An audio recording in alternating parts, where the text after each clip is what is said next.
Welcome to Changing Voices in Higher Education, the podcast that explores the dynamic shifts shaping campuses and learners around the world. I am your host, Shamima Raihan Manzoor, a higher education researcher and educator passionate about understanding how institutions adapt, innovate, and thrive in this rapidly evolving landscape. In today's episode titled Applied Science Reimagined, we are exploring the revolution happening in applied science education, how learning is becoming more hands on, more connected to real world problems, and more driven by innovation. According to a 2020 article from the Harvard Graduate School of Education's Usable Knowledge series, applied science learning is transforming how students move from theory to practice, preparing them not just to understand concepts, but to solve real challenges in real time. This shift is reshaping classrooms,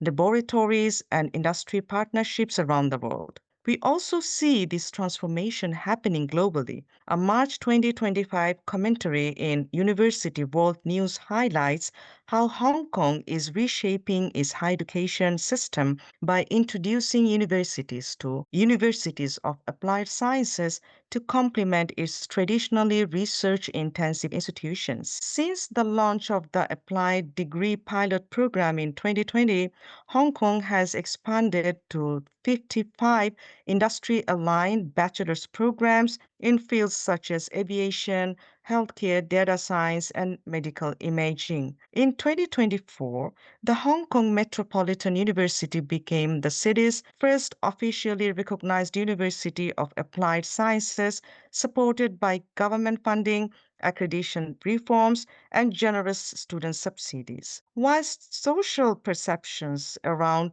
vocational education remain a challenge, the applied sciences model is now seen as critical to workforce readiness, innovation, and long term economic growth. This global movement toward applied, practice focused education brings us perfectly to today's conversation. Today's guest, Dr. Adel Esayed, brings over 2 decades of leadership, academic expertise, and industry focused innovation to the conversation. He currently serves as Dean of the Faculty of Applied Science, Construction, and Engineering Technology at George Brown College, where he has spent the last 10 years reshaping programs that respond to the rapidly evolving needs of the construction and engineering sectors. Dr. Adel's career also includes impactful leadership roles as Associate Dean at Niagara College, overseeing 18 programs, and as Academic Chair at St. Clair's College. He led 75 faculty and staff while advancing student success, accreditation, and program quality. His academic foundation includes advanced research, teaching, and a postdoctoral fellowship in material science and engineering at the University of Toronto. Dr. Syed, it's a pleasure to have you with us today. Welcome to Changing Voices in Higher Education. Thank you, Shamima, and very appreciate the opportunity, and thank you for the introduction. And hopefully that our discussion will be beneficial for everybody. Dr. Adele, let's dive into our conversation. You have led applied science and engineering technology education for many years.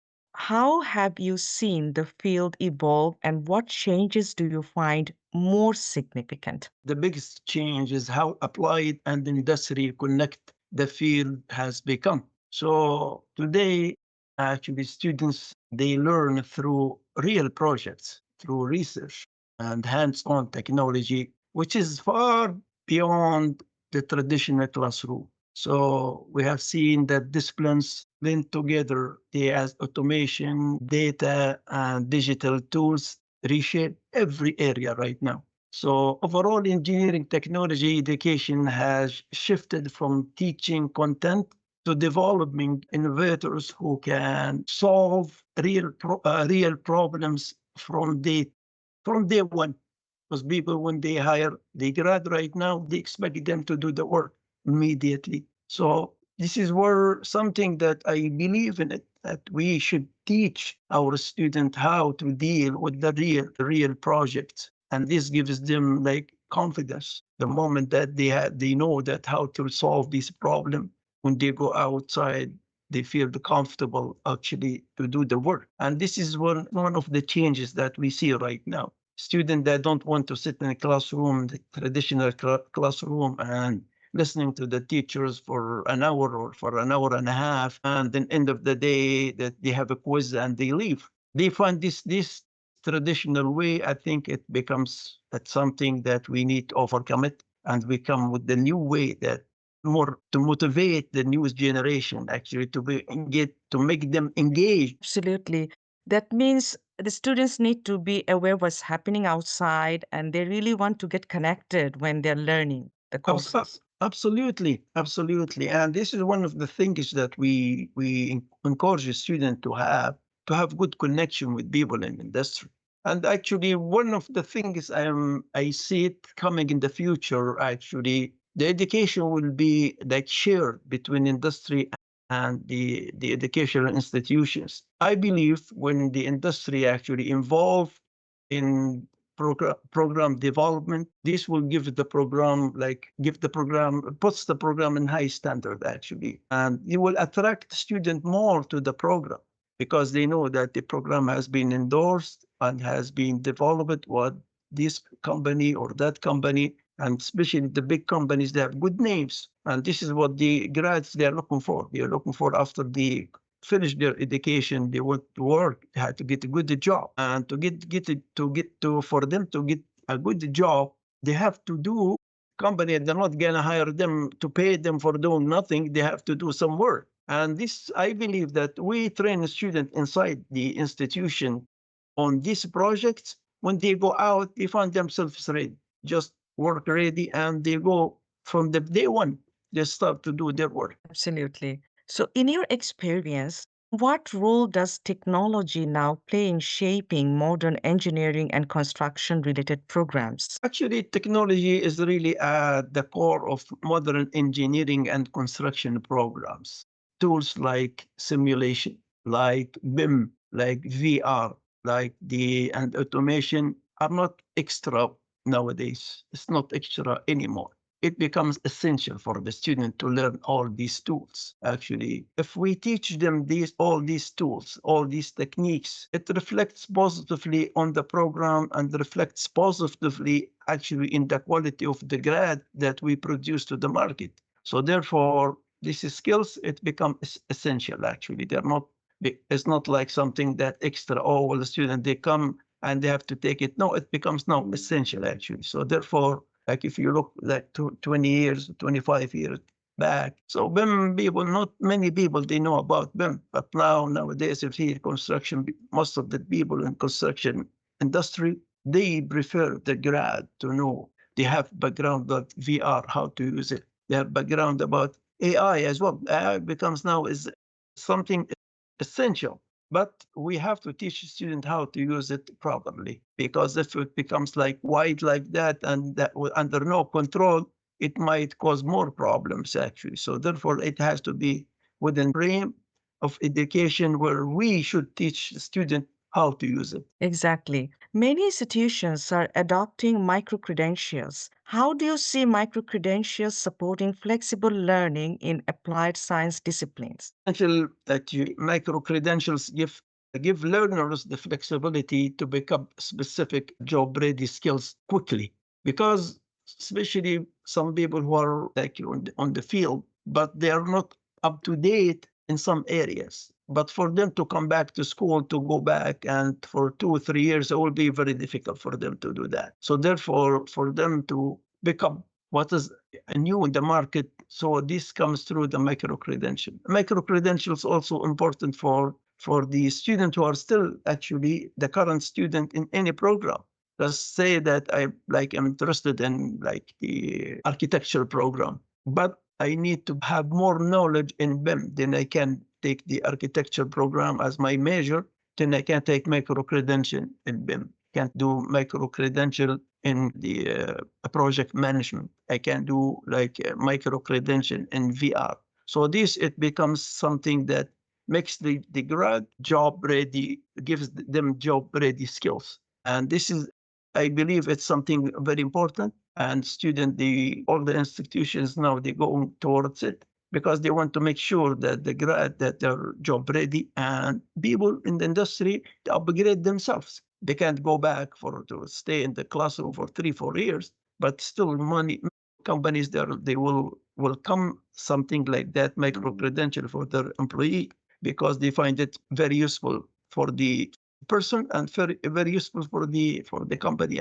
as well. And with that, I just want to maybe confirm with you, is it like these micro credentials are also helping those people to upskill themselves? They're into the industry, but they might need to upskill. They have to learn new things from the industry when they're working. So it gives them more flexibility when they have these options of taking micro Absolutely. credentials. Absolutely. It gives them more flexibility. So for instance, now people like doing the construction, most of the people, they know about steel, they know about concrete, lumber. There are few people who really knows the specification of lumber, what they have to do, the properties of it. So therefore, and now I think industry they think about it deeply. So going towards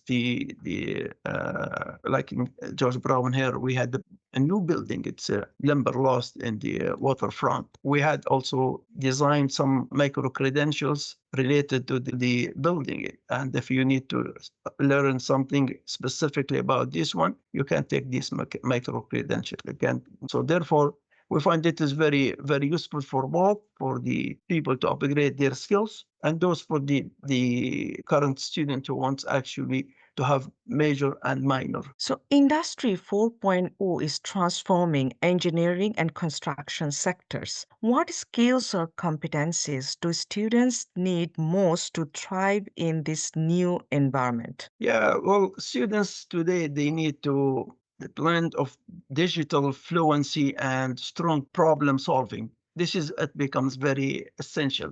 They are needed. So this means comfort with the automation, data analytics, BIM, smart systems, smart building. All this becomes very, very important actually. The most valuable skills is being able to learn in new technologies quickly. And this is what makes the student that differentiate themselves from somebody else. So therefore, it becomes, especially the digital, now we are in a digital era, and people, they have to have the basics. And people, if they don't know anything about digital, they will be behind. Another skills, the student, they should know the problem solving. When I used to teach, actually, one of my courses, it was just the real case study. I bring a real case study from industry, and I put the student in teams, and this is teamwork. They have to practice it. It's a skills that the student they have to have it, and then I give each one of them a real problem. I said, okay, I call you. You are the engineer or you are the technologist, and I give you this project. I want you to be the lead and solve the problem. Some of the cases, maybe that industry, they already have solution to it. But I said, okay, I want to see the student how they would deal with the real problems. Sometimes students, they come up with a solution when I discuss with people in industry, said, well, this one, we never thought about it before. That's something very, very interesting. So the reason for doing something like that, I just want to make sure students, they have confidence on themselves. And this is what make difference actually. Totally agreed. From a dean's perspective, how do you balance innovation with maintaining academic quality and accreditation standards? Yeah, balancing innovation with the quality starts with simple principle. Innovate within a strong academic framework. So it comes like that. We move quickly on the new ideas, new technologies, new delivery models, new partnership, faculty expertise, and accreditation requirement. All this we have to take it in consideration.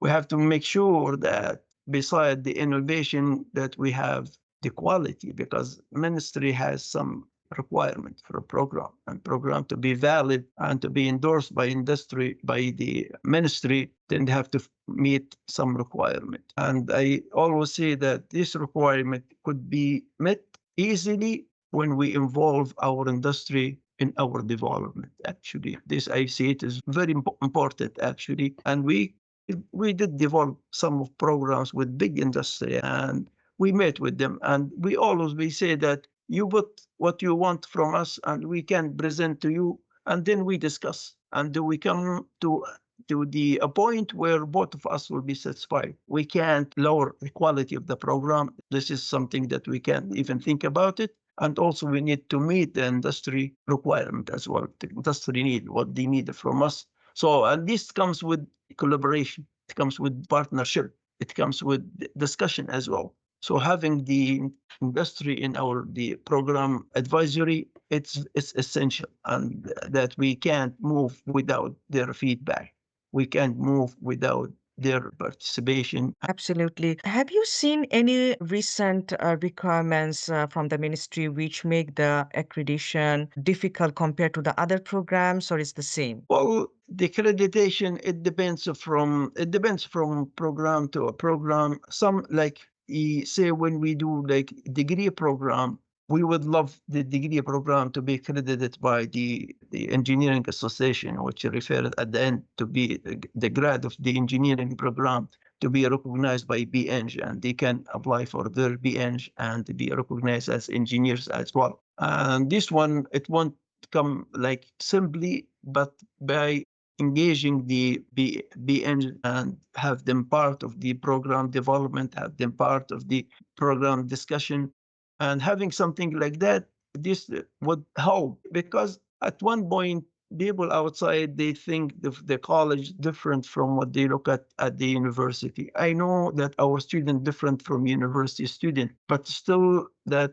the degrees that we offer, it's based on hands-on more than the university. University, their degrees based on more in theory, even collaboration between the institutions and the university, it will build goods. They are not competing, rather they are actually collaborating to close the gap. Because there is a gap actually in the society, and this gap cannot be closed by just university or the institutions, but both of them, when they work together, they close this gap. Yeah, wonderful. What are some successful examples of technology integration you have overseen, such as simulations, virtual labs, or digital tools that have improved student learning? Yeah, so some of the examples I can give, like the we have implemented BIM construction simulation platforms that actually helps the student a lot, and especially international students. Some of them they do have some background, but they don't have the hands-on component. They don't know the softwares. They don't have the access to this like BIM or the Revit or this software. So therefore, we implemented that BIM like component to become part of the construction program, part of the interior design program, part of the architecture program. And the student, they flourish and they find it something useful and get them ready for the job. Some simulations like PLCs. This is like before people they will say, oh, PLC, you have to do it in the lab. But what we learned from the pandemic that it can be taught like the simulation platform. And this one was very useful for the student to actually to practice. So there is a lot of opportunities nowadays using the simulation, using the VR as well.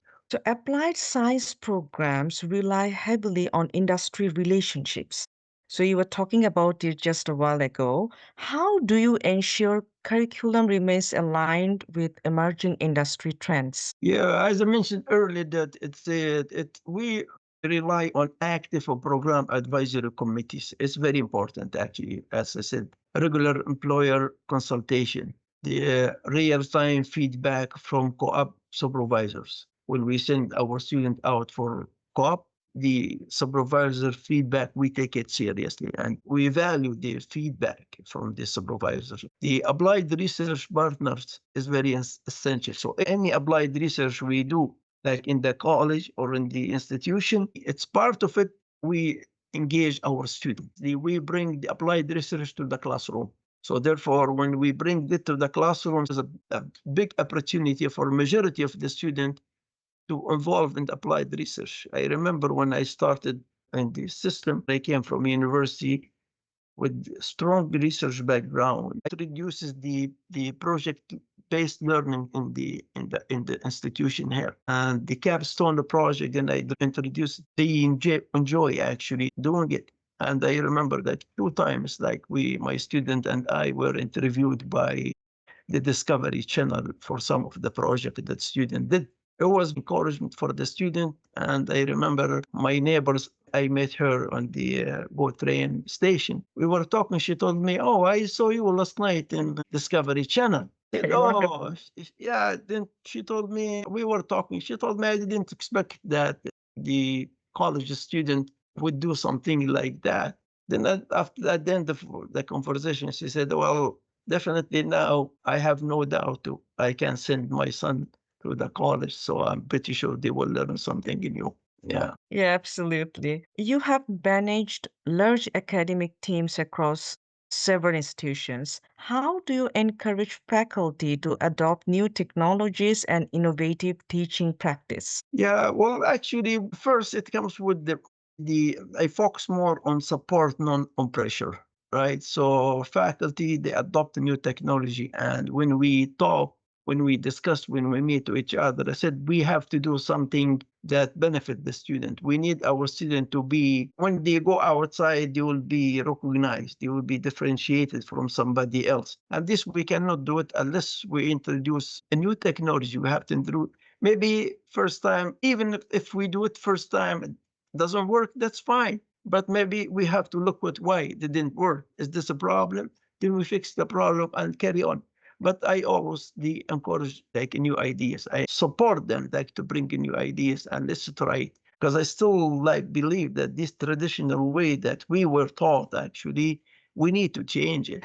Because sometimes I say to the faculty, sit in the classroom, said, okay, look, like maybe 6, 7 of us today, right? Said, yeah. I said, okay, I asked you a question. You went to this school and she went to that school and he went to that school. Everybody of us went to different school. We never even met before. But if we look back and we see the way that we have been like assisted, you go, then you have to write a quiz, then you have to do midterm, then you have final exam. I said, this is almost we still like in 2025, we still use this something like that right now.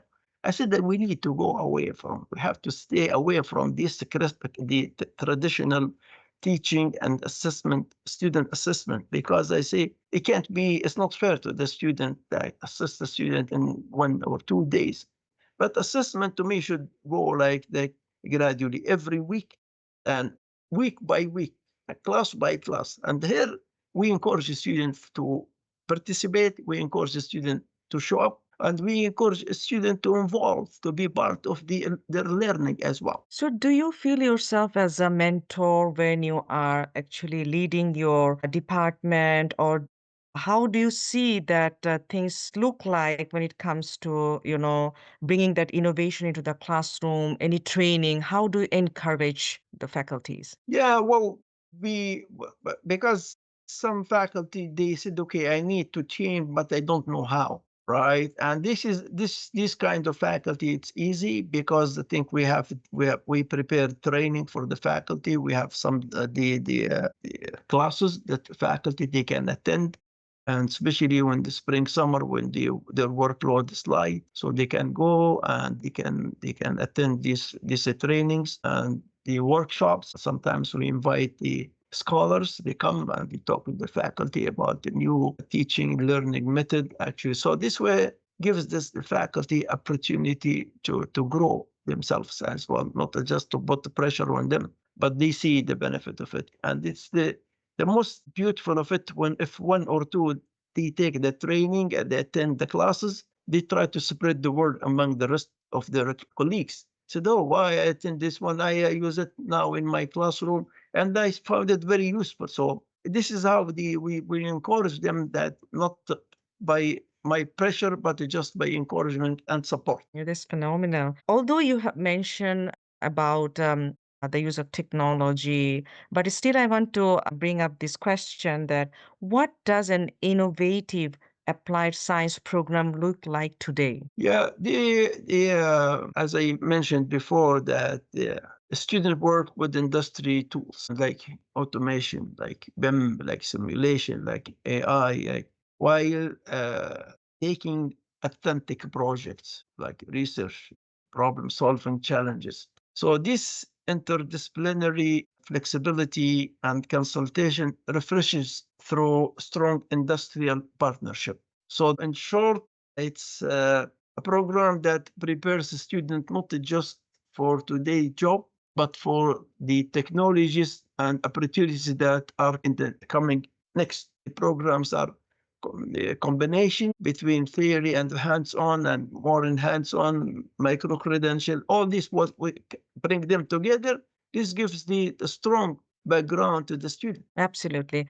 Many students in engineering technology programs face unique challenges. What strategies have proven effective for supporting retention and student success? Yeah, this is student success. It's almost in my mind, and it's it's something that I believe in. Few things I discuss with my team, and I say, look, to have good retention, what's the root of the problem? If you find the root of the problem, then you can find the solution. But if you try to put bandages on, it's gonna work for some time, then it fails. So therefore, there is a few things that we have to look at it. First of all, I believe, and something I learned it from the experience, that the good faculty, the best faculty, should teach the first year student, because definitely the first year student, those who need more help than the third year student or the fourth year student, because the higher level you are in this institution,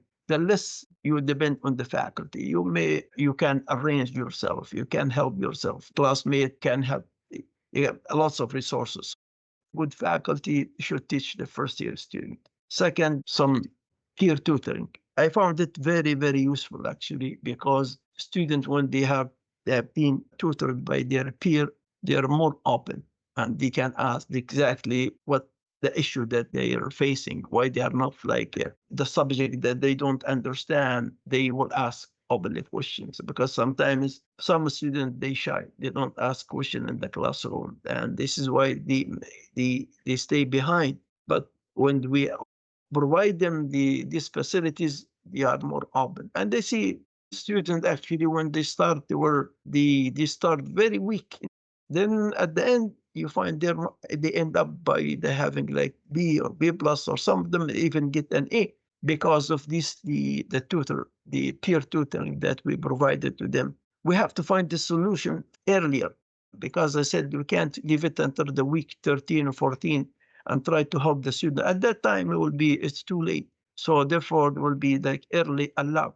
So I say to faculty that if you see student, like a couple of students don't show up in the first 2 weeks, then you have to let us know. Then we contact with the student. So is there why you have been using crosses for a couple of weeks now? Is there any issue that we need to help with? Some of them, they said, they open, said, yeah, well, I work. We try to help them and provide the support that they need. Besides, I know that some students today, they have to work and they have to pay their tuition. And some of them, they have family, and we understand all this. But I say to the student, you have to communicate with us. And then at the same time, student, you could keep their job and successful in school as well. Changing the assessment as well. Assessment that depending on just midterm, and sometimes we have midterm and final, and that's it, 50-50. So this is not doesn't help the student, doesn't help the retention much actually. Like, do the hands-on projects. This is it helps the student a lot, and this is what students they learn actually from the project more than they learn from memorizing. And I like your idea that having multiple touch points for the students rather than they get lost, they don't know where to ask for help, actually keep them motivated to finish and graduate successfully for the program. Yeah. So I'm very close to the student actually, and something that people they tell me, oh, why are so close to this? I said, yeah, because I am here for the student, and if I am not able to help the student, then I think I shouldn't be here, because I see the students from different like ages, students from different backgrounds, students from different languages, different. But I found something. One, I always say, no matter what student, it's a student. No matter where you go, no matter from where you came, no matter what language you speak, what background you have, but still a student. So therefore, student, they need support, they need help, they need encouragement. Sometimes all what you need.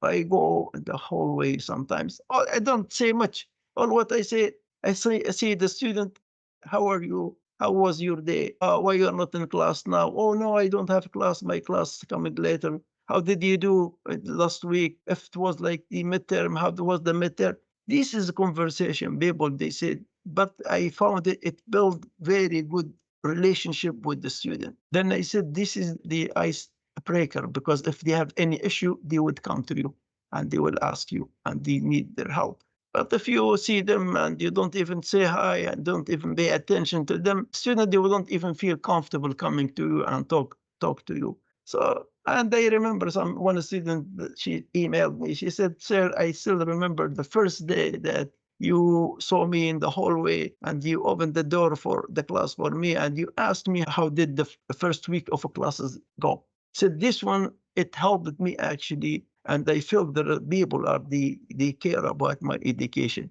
So these small things, right? But these things it has something positive in the student's heart. Yeah, absolutely. How can colleges better prepare students for interdisciplinary work where engineering intersects with sustainability, digital transformation, data-driven decision making? So integrating sustainability, digital tools, and data analytics directly into core engineering courses, not treating them as added ons. So they use team-based projects where students from different disciplines. You can find a student from architecture, but them a student with mechanical, and with but them with student with construction and student from trade and say that they want to do something in the building, this building. So each one of them will have some ideas, and if there is a problem, then three of them they will sit together and they will solve this problem. And I still believe that having a real world problem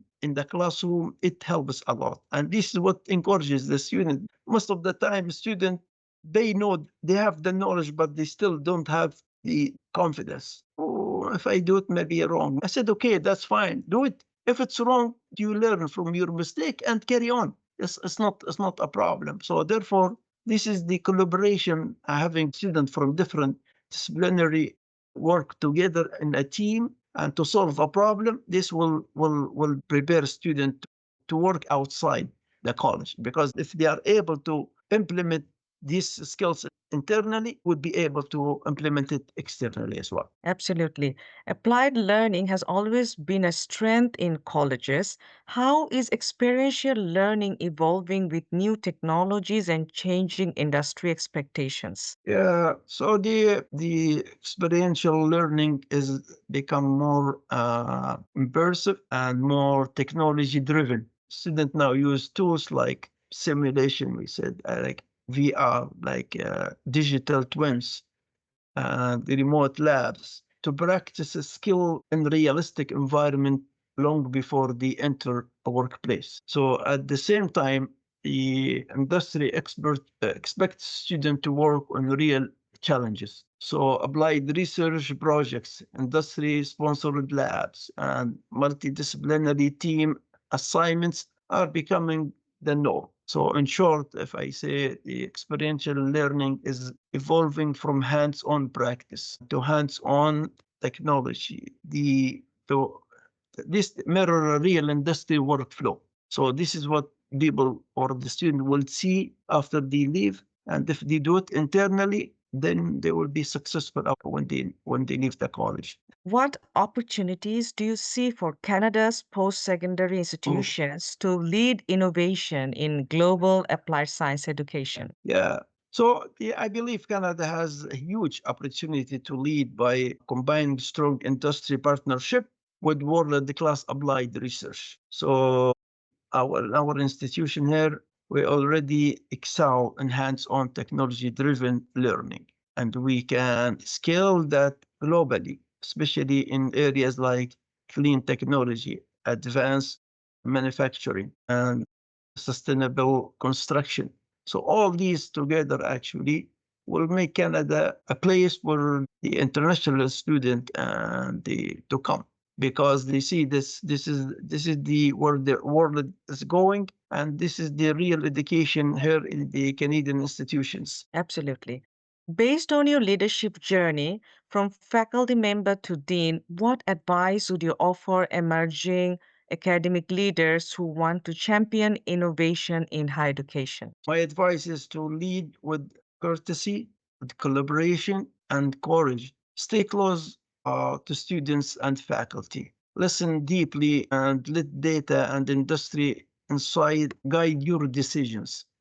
Start small, pilot ideas, learn quickly, and scale what works. Not necessarily to start with big. Maybe you start with something small, then you can grow. But you have to bring something new. The most important thing actually is to build the trust because, and I found it. The innovation builds the trust because when people, especially students, see you bring them something new, they know that you care about their education. You care about their future. You want them to learn something new. So therefore, this builds strong and good trust between the faculty and student. And if there is a trust, I say always, if there is a trust, everything is possible. Yeah, absolutely. Trust is the key for leadership success everywhere. So, Dr. Adel, thank you for sharing your insights, leadership experiences, and vision for the future of applied science education. Your work highlights how innovation, industry collaboration, and student centered learning can truly reshape how we prepare learners for the workforce of tomorrow. Thank you. Thank you. I appreciate the opportunity. To our listeners, thank you for joining us for this episode of Changing Voices in Higher Education. Be sure to subscribe for more conversations on innovation, leadership, and the future of learning around the world. Until next time, I'm Shamima. Stay curious, stay inspired, and keep learning because the future of education is now.